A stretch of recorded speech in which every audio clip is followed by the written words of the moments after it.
O Senhor esteja convosco. Proclamação do Evangelho de Jesus Cristo segundo Mateus. Naquele tempo, enquanto Jesus subia para Jerusalém, ele tomou os 12 discípulos à parte e durante a caminhada disse-lhes: Eis que estamos subindo para Jerusalém, e o Filho do Homem será entregue aos sumos sacerdotes e aos mestres da lei. Eles o condenarão à morte e o entregarão aos pagãos para zombarem dele, para flagelá-lo e crucificá-lo, mas no terceiro dia ressuscitará. A mãe dos filhos de Zebedeu aproximou-se de Jesus com seus filhos e ajoelhou-se com a intenção de fazer um pedido. Jesus perguntou: O que tu queres? Ela respondeu: Manda que estes meus 2 filhos se sentem no teu reino, um à tua direita e o outro à tua esquerda. Jesus então respondeu-lhes: Não sabeis o que estáis pedindo. Por acaso podeis beber o cálice que eu vou beber? Eles responderam: Podemos. Então Jesus lhes disse: De fato vós bebereis do meu cálice, mas não depende de mim conceder o lugar à minha direita ou à minha esquerda. Meu Pai é quem dará esses lugares àqueles para os quais Ele os preparou. Quando os outros 10 discípulos ouviram isso, ficaram irritados contra os 2 irmãos. Jesus, porém, chamou-os e disse: Vós sabeis que os chefes das nações têm o poder sobre elas, e os grandes as oprimem. Entre vós não deverá ser assim. Quem quiser tornar-se grande, torne-se vosso servidor. Quem quiser ser o primeiro, seja o vosso servo. Pois o Filho do Homem não veio para ser servido, mas para servir e dar a sua vida como resgate em favor de muitos. Palavra da salvação. Ave Maria, cheia de graça, o Senhor é convosco. Bendita sois vós entre as mulheres, bendito é o fruto do vosso ventre, Jesus. Santa Maria, Mãe de Deus,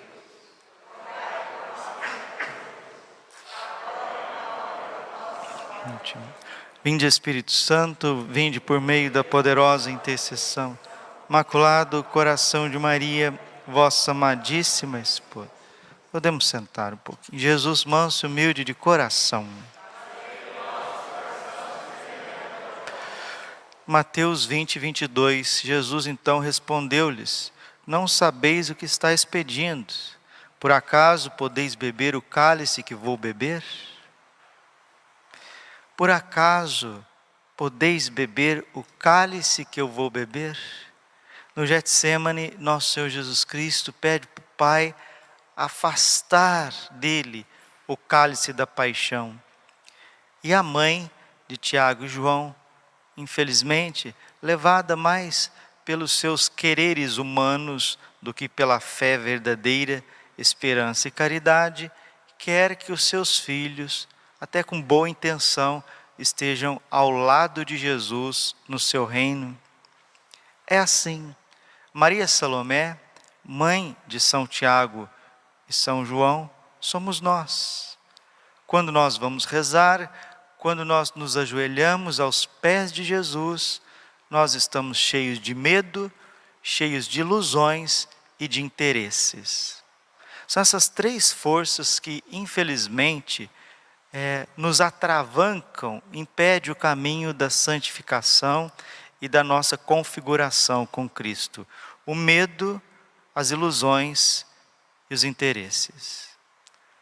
O contrário da fé católica, da fé teologal, da fé que opera pelo Espírito Santo, são os medos.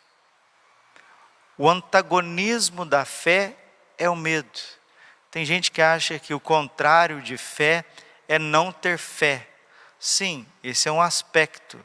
Os ateus não têm fé porque não receberam a fé, não abriram a porta do seu coração para receber a fé.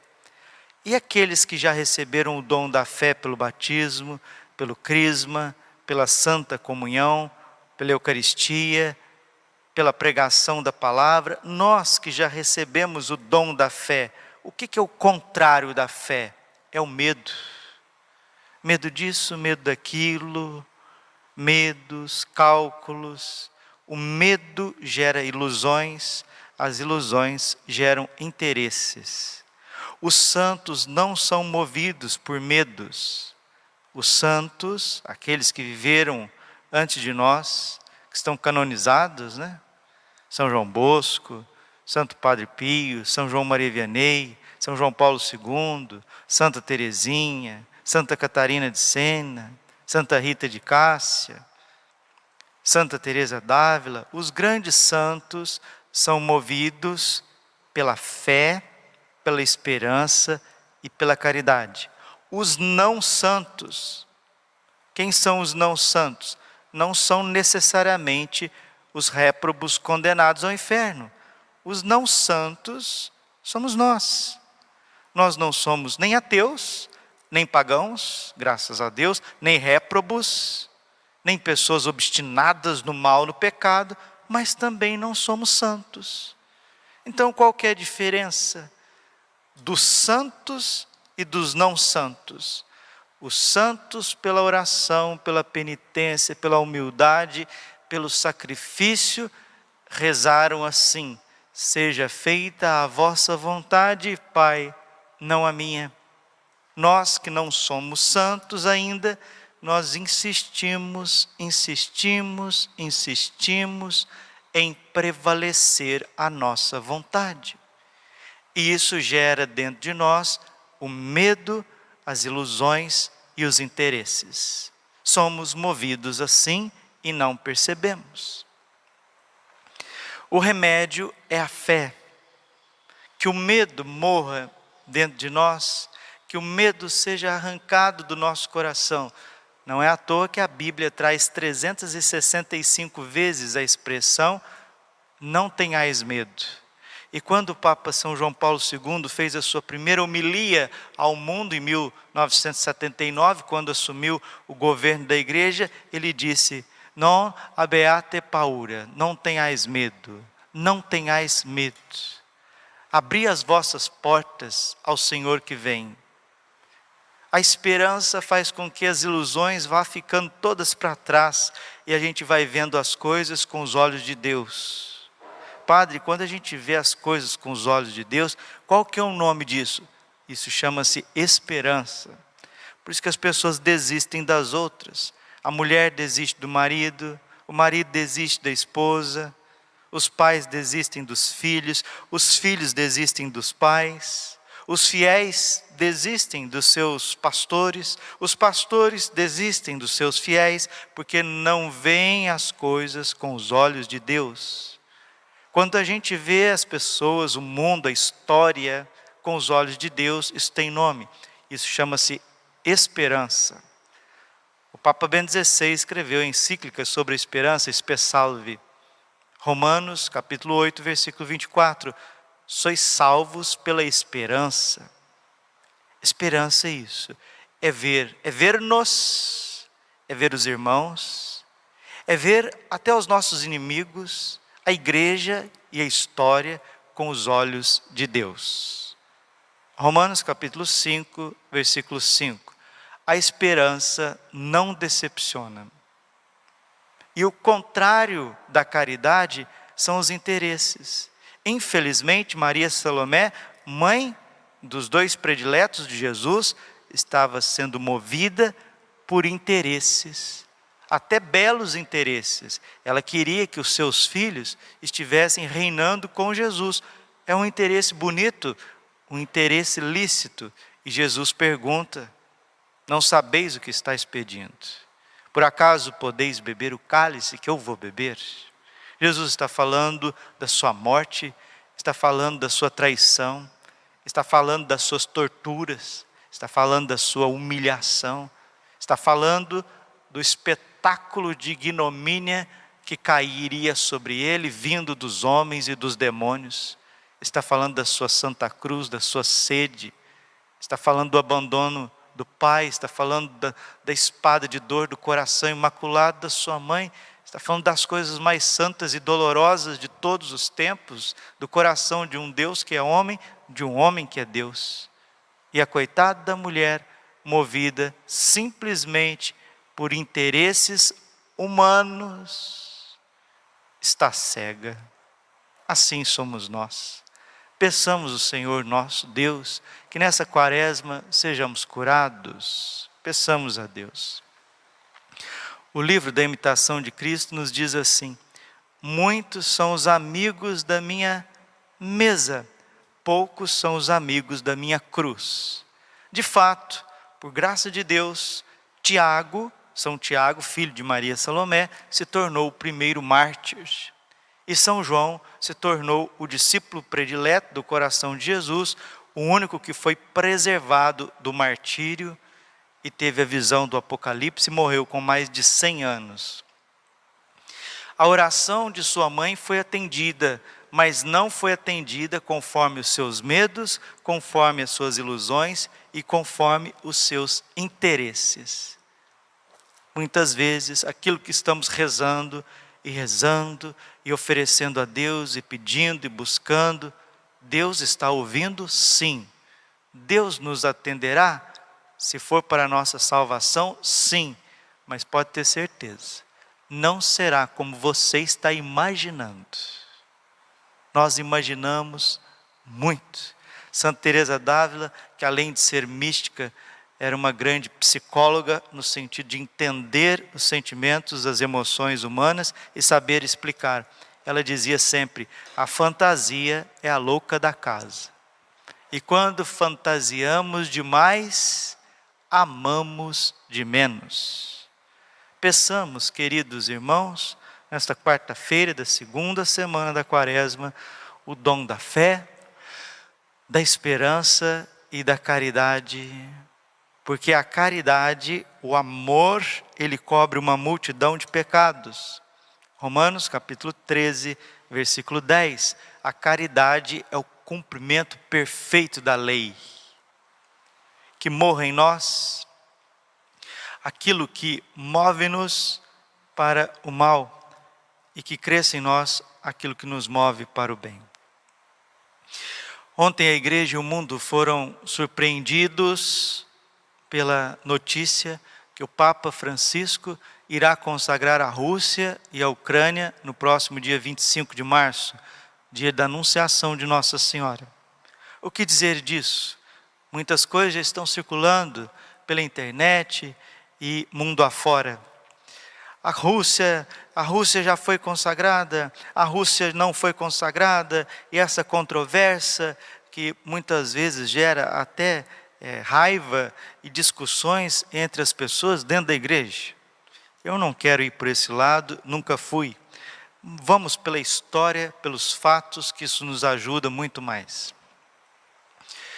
Quando nosso Senhor Jesus Cristo começou a aparecer a beata Alexandrina Maria da Costa, ele pediu, junto com Nossa Senhora, a consagração do mundo ao coração imaculado de Maria.